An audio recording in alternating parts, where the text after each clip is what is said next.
The National Broadcasting Company presents The Adventures of Sam Spade, Detective.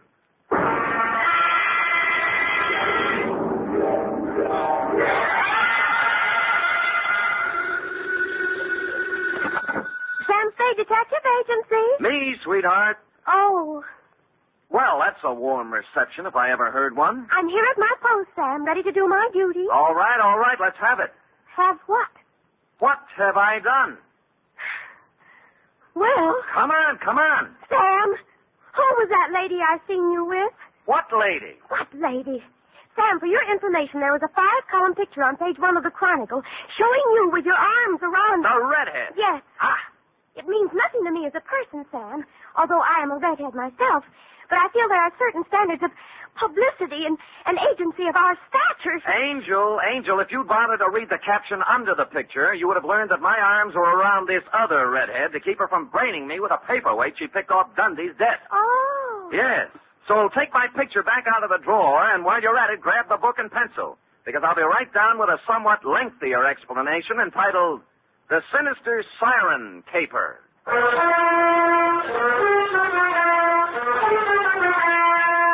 Transcribed for NBC, William Spear, radio's outstanding producer-director of mystery and crime drama, brings you the greatest private detective of them all in The Adventures of Sam Spade.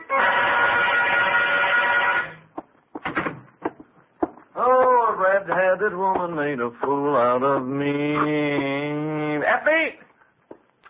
Miss Perrine. Oh, yes, sir. I was just... Why, Sam! What a pleasant surprise. Oh? No black eyes. What? Hair comb, suit press. Yes, frayed, but tidy. How do you explain this, Sam? Well? I'm so used to you coming in with... Battle scars? Uh-huh. Among other things. How do I explain this? That woman is a cue if I ever heard one. Are you, Ready, Sam. That's all right. That's my girl. To Mr. Donald Stryker, Bellhaven Apartments from Samuel Spade, license number 1375596. Subject, The Sinister Siren Caper. Dear Donald, business was terrible, and I blame the weather. Sitting in my office with my feet on the radiator and the paper on my lap, looking out on the 48th consecutive day of rain, I was seriously contemplating moving my place of business to a warmer clime, where people could get out in the sunshine and into trouble. The only item of possible interest in the paper was the story of the escape of one Artie the actor, a convicted bank robber who apparently didn't much care whether or not it was raining when he busted out of the city jail. I had reached the part about some good friend and true smuggling Artie a set of keys when something prompted me to look up. And that, Mr. Stryker, is how I found you. Mr. Spade, Yes, sir? I am Donald O. Stryker. Mm-hmm.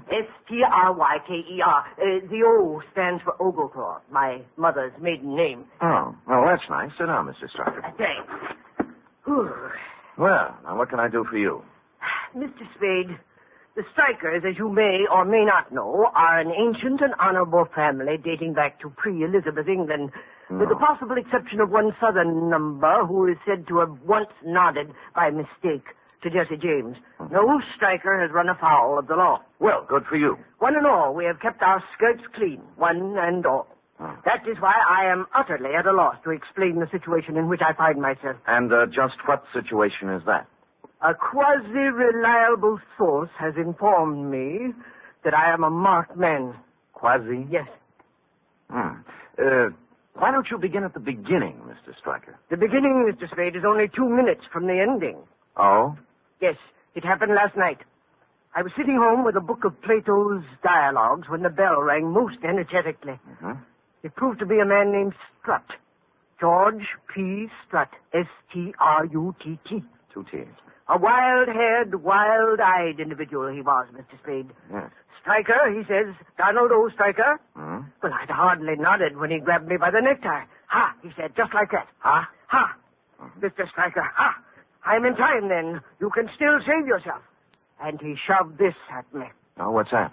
A picture of a girl, a young and rather pretty girl, out from a newspaper. Oh, yeah. No name or identification.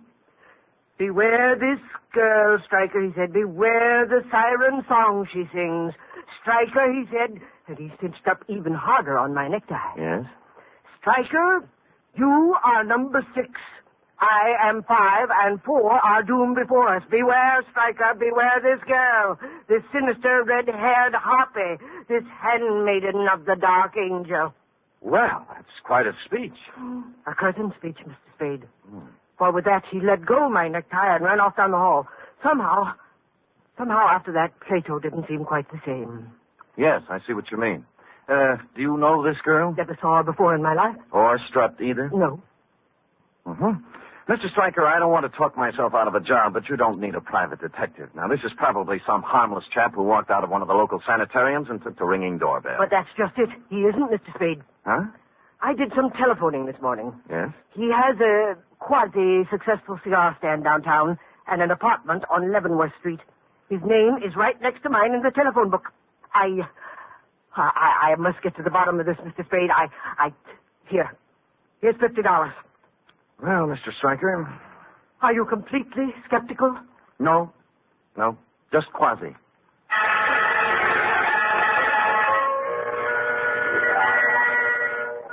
And with that, we formalized our agreement on one of my quasi-legal contracts, and I promised to call you instantly if anything turned up, and you departed, still in a quasi-quandary. Sticking the newspaper clipping into my wallet, I hopped a cab and went to Strutt's apartment on Leavenworth. Let's see, 26, 24, 22. Hoo-hoo! Hey! Hey, lady! Yeah, open. It was a cleaning lady, cloth on head, mop and tail beside her, testing the guarantee on Strutt's grand piano.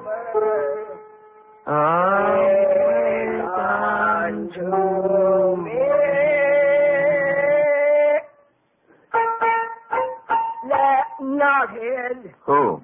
Strutt. Oh. Ain't got no respect for a $1,000 grand piano. Listen to that. Busted string. Yes. The crying, that's what it is. What do you want, Jack? I take it Mr. Strutt isn't in. Nope.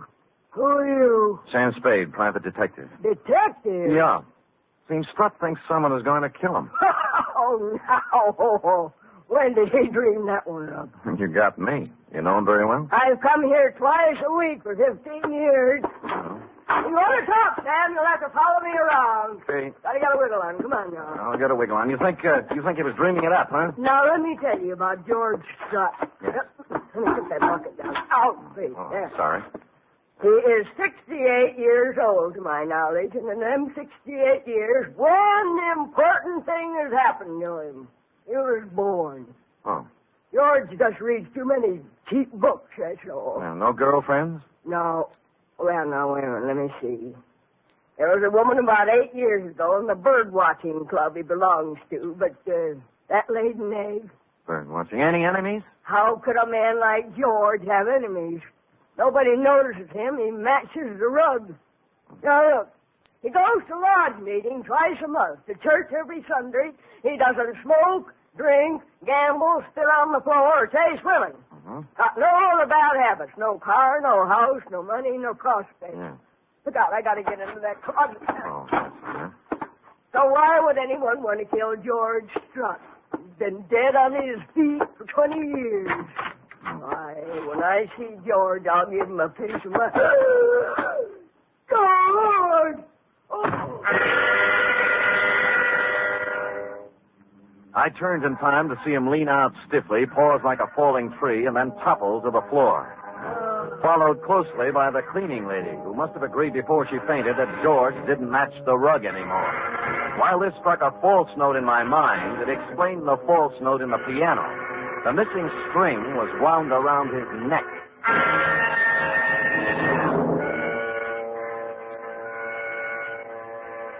I dragged her into the bedroom and managed to get her onto the bed by making 2 trips. Then I called homicide. The next order of business, per our agreement, was to call you, Stryker. So I got Strutt's telephone book, found he'd marked the page with your number on it with a slip of paper, which turned out to be the receipt for rent paid on a safe deposit box at the Golden Gate Bank. Now, this didn't seem especially important at the moment, but something else did. He made a circle around a group of 6 names in the phone book, marking each one with a check. Strubble, Strudwick, Strum, Strutherton, Strut, and Stryker.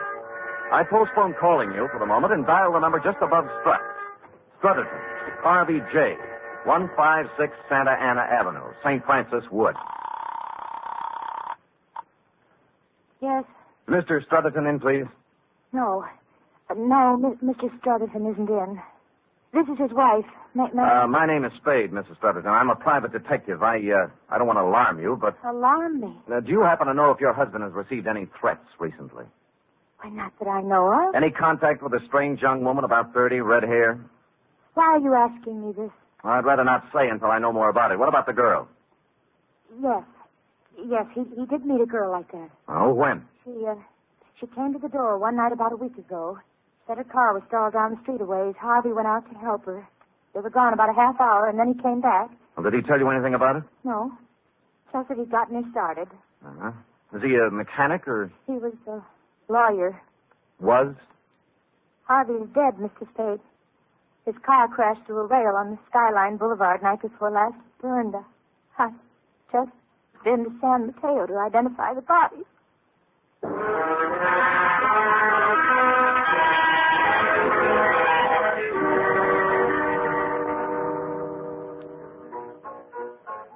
Strum Joseph P., 828 Howard Street. Yeah, that's Joe.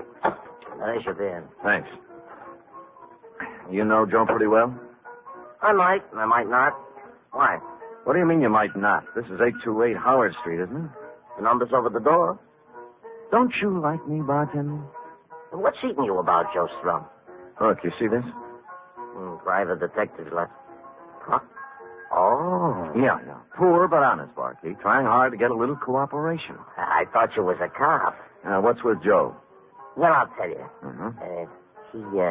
He uses the phone here. He makes a little book now and then in the back room. Nothing wrong, you understand, but still and all, there's nothing a guy likes to blat around about to strangers, you know. Yeah. Any idea where he is now? Well, that's a pretty hard thing to say where Joe is at any given time. Oh. Even when Joe's acting normal, which at present he isn't. Oh, why not? Well, like all bookies, Joe does not have a heart. But if he had one, I would not hesitate to say Joe was in love. With a red-headed dame about 30. How did you know? There, look at the picture. Let me get my glasses. Oh. Glasses. Yeah, there. Uh-huh. This is the dish. You know her name? No. Joe has made no formal announcement as yet, but the word has gone around he is giving 8 to 5 he will marry her, which for Joe is a sure thing. Last Friday it was when I seen him last. They sat up to the bar here, and the two of them talking at some length about things I had never heard Joe discuss before. Like what? Well, as I said, bookies are different from people, so it should have not surprised me that Joe and his wren were not discussing rose-covered cottages, as do most boys and girls when they reach the loony stage. Yeah. From what I could gather as I passed by now and again, serving the other customers, Joe and his girl were discussing a cozy little rose-covered safe deposit box. Mm-hmm. And you haven't seen either of them since last Friday, huh? No, I have. Oh, you're right with you. Yeah. Cloverleaf buffet, Charlie talking. Huh? Yeah. What? You don't say. When? This morning, huh? Yeah, sure, I will. Thanks for calling. Goodbye. Hey, you wouldn't know a bookie who might be casting about for a phone, would you, pal? What happened to Joe? Body washed ashore on Baker's Beach this morning. That was the morgue.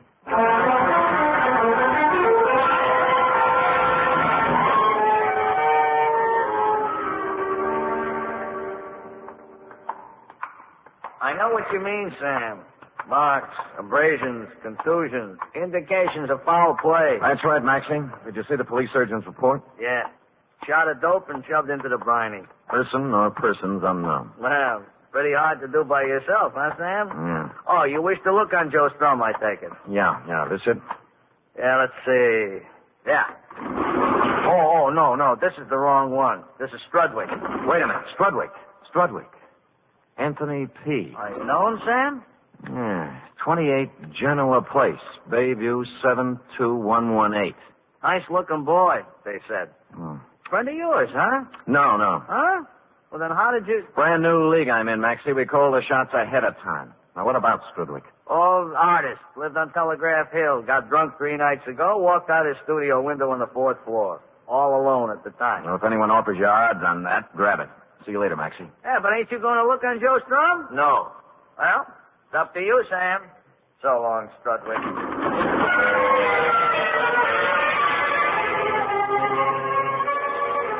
Top man on the totem pole was James A. Struble, a barber who lived on 18th Avenue.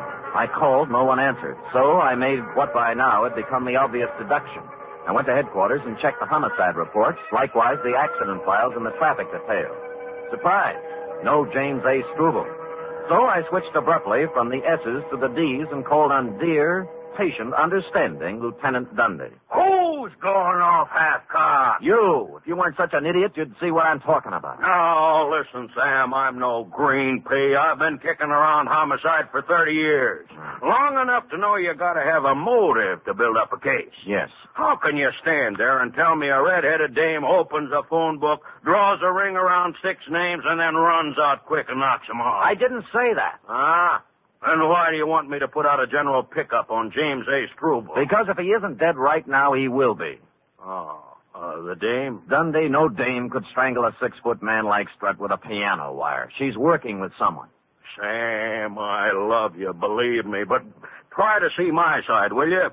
So I put out a general on Struble, and we pick him up, and he screams. And the chief hauls me in to ask why. And I tell him we put the pinch on Struble because his name is ticked off in somebody's phone book. Why... Hey, who are you? Lieutenant.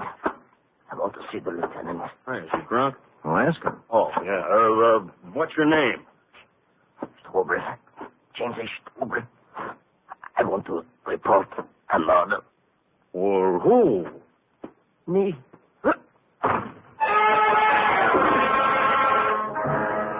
That's the last we got out of him. 10 seconds after he hit the floor, he was dead. A .38 slug had taken him just under the left shoulder blade, and instinctively, Dundee grasped the point. A squad car was dispatched to your office, Mr. Stryker, to pick you up and stow you safely in the poke when I checked out.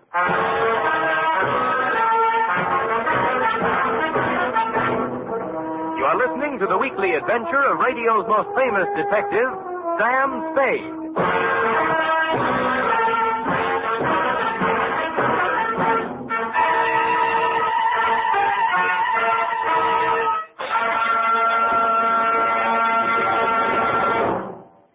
Three chimes mean good times on NBC. This Sunday, the glamorous and very unpredictable Tallulah brings you another gala broadcast of The Big Show. Among Tallulah's guests for this Sunday's Big Show are Fred Allen, Eddie Cantor, Phil Baker, Eddie Fisher, and many, many more. It's an hour and a half of the very best in comedy, music, and drama. Every Sunday, it's The Big Show on NBC. For drama this Sunday, Theater Guild on the Air presents the heartwarming play Jeannie, starring Barry Sullivan and Margaret Phillips. And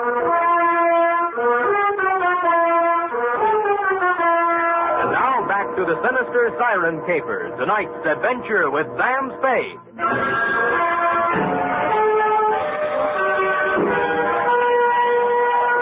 The next move looked like a tedious one. Take the clipped-out picture of the redhead and try to identify her by matching it up in the files of one of the town's 4 newspapers.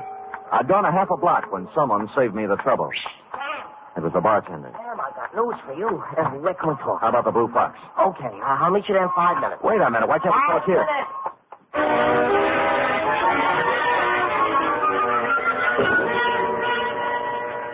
Cheers. Yeah. Sorry, Sam, sorry. Well, you're in bad shape, bartender. What happened? The redhead. Joe Strum's girl. She was in. When? An hour ago. She was loaded to begin with. And when I poured her a couple of stiff horns on the house, she begun to talk. Oh? Sam, crime is rampant. Yeah, for instance. Well, from what she told me, Joe Strum was dwelling in a fool's paradise. Much talk, many promises, and an occasional smooch. But when the score is added up, Joe never gets past his own 10-yard line. Whose girl was she? Whose girl? Prepare for a jolt, Sam. I'm holding onto my chair. Artie the actor. Artie the actor? Artie the actor. The picture you showed me was taken at his trial. Yeah. She was sitting right behind his lawyer. Wait a minute. The safe deposit box. Yeah? How much is Artie supposed to have stashed away? She told me. A solid $500,000. Now, numerous insurance officials and a hatful of private dicks are openly curious as to what happened to the dough. Yeah. And the ranks of the curious have just been joined by Artie himself since he busted out of the jug. No dough? The cupboard is bare. Why'd he take the box out in Joe's name? She says Artie's a whimsical type guy. You know what he does? What? He flips the phone book open when they pull into town with the dough and picks himself 5 names and 5 banks. 6 names, you mean? No, 5, she says. Well, Stryker was in. Huh? Never mind. So Artie figured with the money in 5 different legitimate names, it couldn't be traced to him if he got tapped, huh? Which he does get. Tapped and convicted besides. Now, the dish looks upon Artie as in the deep freeze and hustles around to each of the 5 guys with a proposition. So? Artie becomes wise to this and takes them up in order when he busts out. Cheers. Yeah.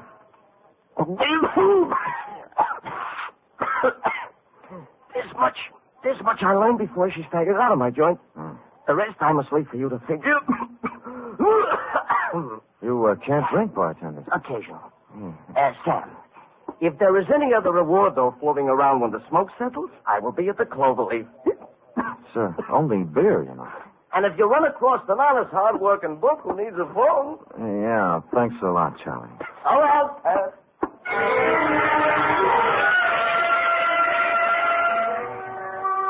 Charlie wiped the froth off his chin with a napkin and took off. I let him have a healthy lead, then tailed him. It was quite a tour, too. Into the morgue, across the street, out the Kearney Street door, then out of the California Street cable car, and up Nob Hill to the Fairmont Hotel, where he hustled into a yellow cab number 462 and drove off. And waiting for him in the cab was the red-headed dame. There were no other cabs around to follow him, so I waited a half hour until he got back, waved a bill under the driver's nose, and climbed back on the merry-go-round. He let Charlie out at his own place, the Cloverleaf, and then driven downtown to a flea bag called the Shoreside Hotel on the Embarcadero, where he left the redhead. I woke up the desk clerk and shoved the redhead's picture under his nose. Let me see. Seems like... You recognize him? Sure. Clara Bow, the movie queen, ain't it? Don't win anything. Look, friend, she was just here. Clara? The girl here. Oh, ain't she Clara Bow? Right. She ain't Clara. She just drove up in a taxi. Ann. Don't see her as good as I used to. You see, the glasses hurt my nose. Look, she just drove up in a taxi. Did you see her come in? No. I must have been dozing away. Yeah. I seen her come out, though. Huh? Yeah. Her and Mr. Walker checked out 15 minutes back. He was in 26 upstairs. I didn't have to cross-examine the clerk to see Mr. Walker had lived in 26 for some time. The floor was ankle-deep in cigarette butts, liquor bottles, sandwich crusts, and other debris. The table in the corner was covered with travel folders, mostly on South America, and 7 days' newspapers, the top one of which was turned to the story on Artie the actor that I'd been reading in my office this morning when it all started. You know, it's too bad you came in when you did, Stryker, because if I'd read one more paragraph, I'd have learned something that could have saved me a lot of trouble. Whatever was the case with 4 of the names, the 5th one Artie hadn't picked at random. His lawyer was Harvey J. Strutherton. Hello? Mrs. Strutherton, this is Sam Spade. Oh, Mr. Spade. Yeah. Thank heaven you called. I'm terribly frightened. What's the matter? The girl. The redhead? Yes, she just called me. She says my husband was murdered. One of his clients, a man he defended, thinks Harvey betrayed him. Artie the actor. Artie Billings. Yes. There was a lot of money. She knows where it is. Why is she telling you all this? I don't know, Mr. Spade. She warned me against calling the police. I don't know what to do. Well, then don't do anything. Well, don't you see? She's coming here. She'll be here in 20 minutes.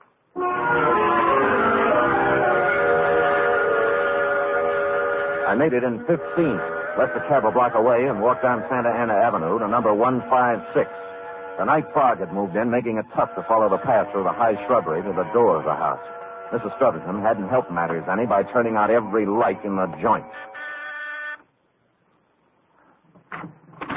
Mr. Spade? Yeah. She hear you? No, come in. Why'd you turn out the lights? I thought I was being watched. There's a fire in the living room. This way. The shades and draperies were all pulled. The windows shut tight. The house had the musty reek of a room that's been closed up for a long time. She guided me around the dining room furniture and through the doors into the living room, sat me down in front of the fire. Would you like some brandy, Mr. Spade? No, thanks. Cigarette? Yeah. Thanks. Tell me now. Tell me, I want to know everything. This man my husband defended. You know he's out of jail? I saw the papers. Why would he kill Harvey?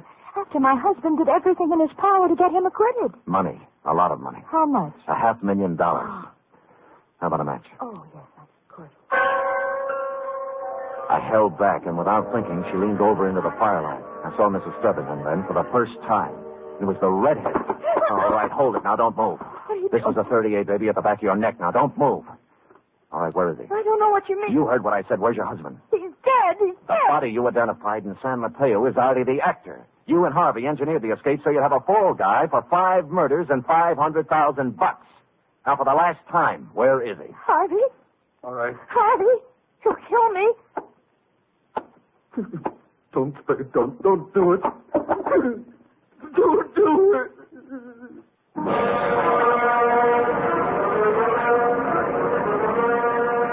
I didn't have to. A few months hence, the state of California will do it the legal way. It was a long ride round Robin Hood's barn, Stryker, but you wanted to get to the bottom of it, so there it is. Period. End of report. Sam, what about the money? They're still looking for it, F. Harvey has thus far chosen not to talk, but Dundee hasn't really turned on the persuasion machinery yet. Who knows? Maybe he's opened the phone book at the P's and put his finger on Perrine, Effie. Oh, don't even think of it, Sam. Oh. I'll settle for $26.87, which represents the shortage in my check covering the period. Effie! What, Sam? Can I believe my ears? What? I look back upon the past 12 hours. How to keep our little organization together, to stave off the bill collector. Oh, Sam. I placed my life in jeopardy, tangled with a murderess, used my poor, tired body as bait for her savage conspiracy. Sam, I'm sorry. Ferreting my way through morgue and crime-ridden alley to finally win the fight, and then to come home expecting a cheery welcome, and to get instead scurvy innuendos and a bill for $26.87. Don't forget it, Sam. Don't ever mention it again. I'm sorry.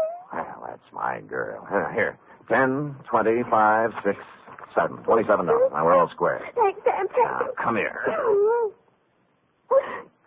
Now, you can bring me the 13 cents tomorrow. That's my boss.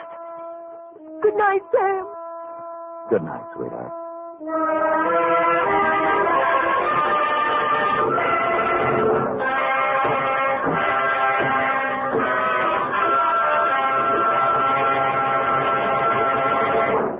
Three chimes mean good times on NBC.